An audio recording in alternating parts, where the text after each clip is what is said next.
ABP news में आपका स्वागत है। आपके साथ मैं हूं सुमेरा खान। एबीपी न्यूज की हर खबर आप एबीपी न्यूज के ट्विटर अकाउंट पर भी देख सकते हैं @ABP News TV।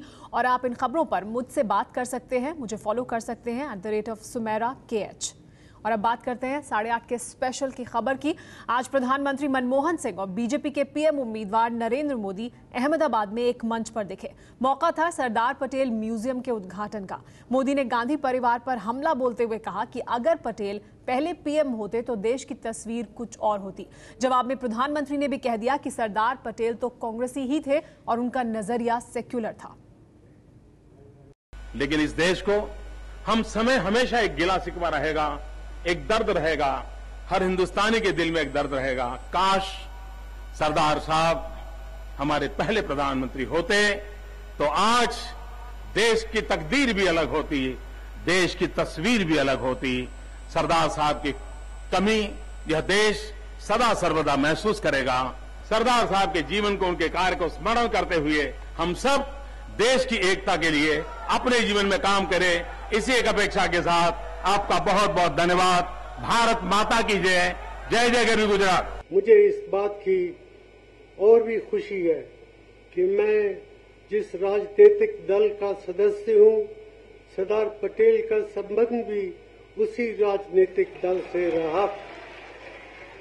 उन्होंने जिंदगी भर भारतीय राष्ट्रीय कांग्रेस को मजबूत बनाने के लिए भरपूर काम किया।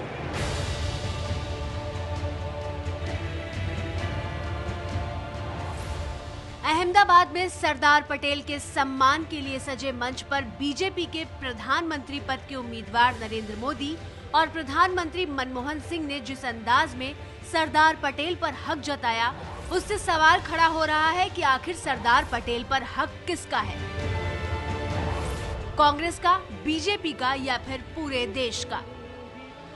हम तो बधाई देते हैं मोदी जी को कि लौह पुरुष जिसने आरएसएस पर बंदिश लगाई, जिसने मजबूर किया आरएसएस को ये कहने के लिए कि हम राजनीतिक संगठन नहीं रहेंगे, सांस्कृतिक संगठन रहेंगे, उस बात को उन्होंने स्वीकार करते हुए लौह पुरुष की अगर मूर्ति लगा रहे हैं तो हम उन्हें बधाई देते हैं। दिग्विजय सिंह पटेल की जिस प्रतिमा का जिक्र करके मोदी पर निशाना साध रहे हैं, वो प्रतिमा मोदी की महत्वाकांक्षी परियोजना है।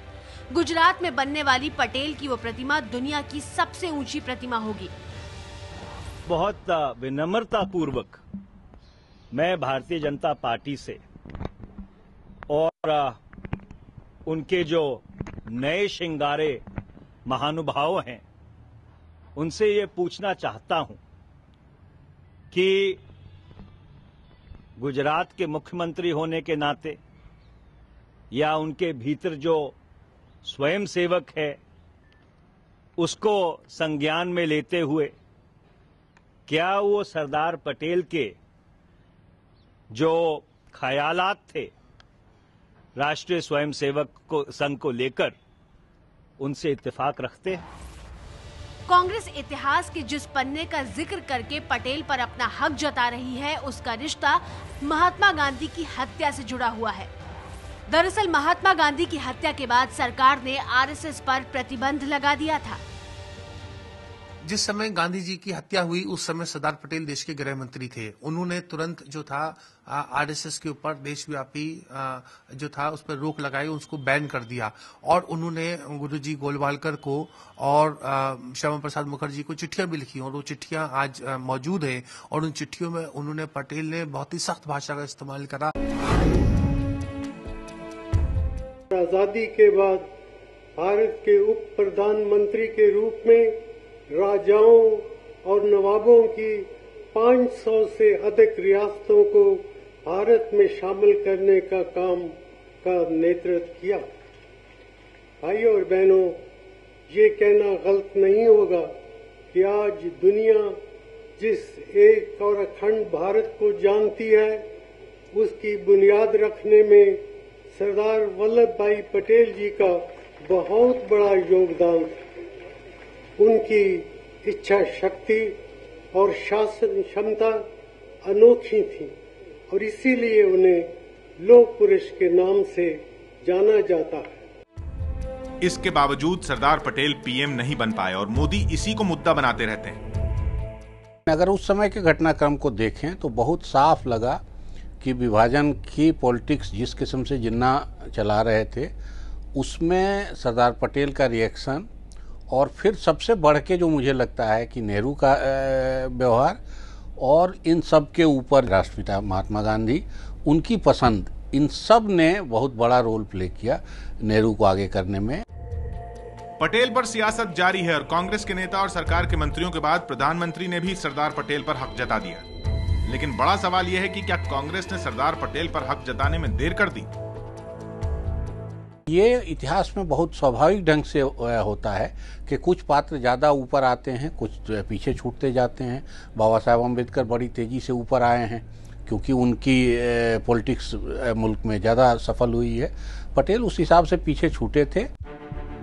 इतिहास की अनेक किताबों में दर्ज है कि सरदार पटेल ने 1949 में आरएसएस पर से तभी प्रतिबंध हटाया जब आरएसएस ने ये लिख कर दिया कि वो राजनीतिक घटना चक्र से दूर रहेगा और केवल सामाजिक सांस्कृतिक गतिविधियों तक खुद को सीमित रखेगा।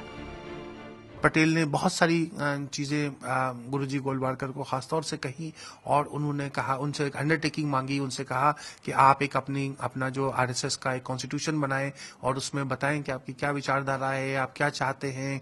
विचारधारा की बात करनी है तो उन्हें एक राष्ट्रवादी विचारधारा होनी पड़ेगी। उन्हें जो गैर हिंदुओं के बारे में जो उनकी राय है उसको बदलना होगा और वो कल्चरल ऑर्गेनाइजेशन की तरह ही वो वहां रहें। लेकिन हाल के दिनों में बीजेपी के कई फैसलों में आरएसएस की दखल अंदाजी की खबर मीडिया में छाई रही। नितिन गडकरी को अध्यक्ष पद से हटाने से लेकर मोदी को पीएम पद के उम्मीदवार बनाने तक में आरएसएस का दखल दिखा। इसी पर सवाल खड़ा करते हुए वरिष्ठ पत्रकार विद्या सुब्रमण्यम ने द हिंदू में लेख लिखते हुए पूछा था कि क्या आरएसएस ने 1949 में राजनीतिक गतिविधियों से दूर रहने का पटेल से जो वादा किया था उसे भुला दिया गया है। इस सवाल का जवाब देते हुए आरएसएस के विचारक एस गुरुमूर्ति ने द हिंदू में लिखे अपने लेख में दावा किया कि ये बात गलत है कि पटेल ने आरएसएस पर से प्रतिबंध हटाते समय शर्त रखी कि उसे राजनीतिक गतिविधियों से दूर रहना होगा। आरएसएस पर से प्रतिबंध हटाते समय कोई शर्त नहीं रखी गई थी। 14 सितंबर 1949 को बॉम्बे लेजिस्लेटिव काउंसिल में तत्कालीन गृह मंत्री मोरारजी देसाई ने लिखित बयान देते हुए कहा था कि बिना किसी शर्त के आरएसएस पर से प्रतिबंध हटाया गया है और न ही आरएसएस से किसी तरह का कोई शर्तनामा लिया गया है। अगर 1949 में ही आरएसएस से कोई शर्तनामा नहीं लिया गया था तो फिर 2013 में ये सवाल क्यों उठ रहे हैं कि आरएसएस राजनीतिक गतिविधियों में क्यों सक्रिय है। सरदार पटेल ने पंडित नेहरू को एक पत्र लिखा जिसमें उन्होंने कहा कि गांधी हत्या के सभी पक्षों से एवं जांच से दिन प्रतिदिन मैं अवगत होने के बाद इस निष्कर्ष पर पहुंचा हूं कि गांधी हत्या से राष्ट्रीय स्वयंसेवक संघ का कोई संबंध नहीं है, प्रत्यक्ष या अप्रत्यक्ष। इस काम को अंजाम सरदार पटेल ने लिखा हिंदू महासभा के एक रेडिकल विंग ने दिया है, इसलिए संघ पर प्रतिबंध लगाना गलत है। आरएसएस और बीजेपी नेहरू और पटेल के बीच मनमुटाव का भी दावा करते आए हैं, लेकिन राजनीतिक विश्लेषकों की माने तो दोनों के बीच कुछ मुद्दों पर मतभेद जरूर था, लेकिन वो मतभेद कभी भी मनभेद नहीं बना। जब एक बार ऐसा हुआ कि जब आजादी के बाद नेहरू को लगा कि उन्हें सरदार पटेल से उतना समर्थन नहीं मिल रहा जितनी उनकी उम्मीद होती थी, तो उन्होंने गांधी जी को चिट्ठी लिखी और उन्होंने कहा कि मैं इस पद को छोड़ने के लिए तैयार हूं और आप, उनका इशारा यह था कि सरदार पटेल को प्रधानमंत्री बना दिया जाए। लेकिन सरदार पटेल ने तुरंत उस खत का जवाब गांधी जी को दिया और गांधी जी से कहा कि नहीं, नेहरू जो है उनकी एक पूरे अंतर्राष्ट्रीय स्तर पर साख है, वो देश अच्छे तरीके से चला रहे हैं और अगर इनमें से किसी को जाना होगा तो मैं जाऊंगा। और फिर दोनों नहीं गए, उसी सरकार में रहे और उसके बाद जब गांधी जी की हत्या हो गई तो उसके बाद जो थे जवाहरलाल नेहरू जो थे उनका और ज्यादा मान सम्मान करने लगे।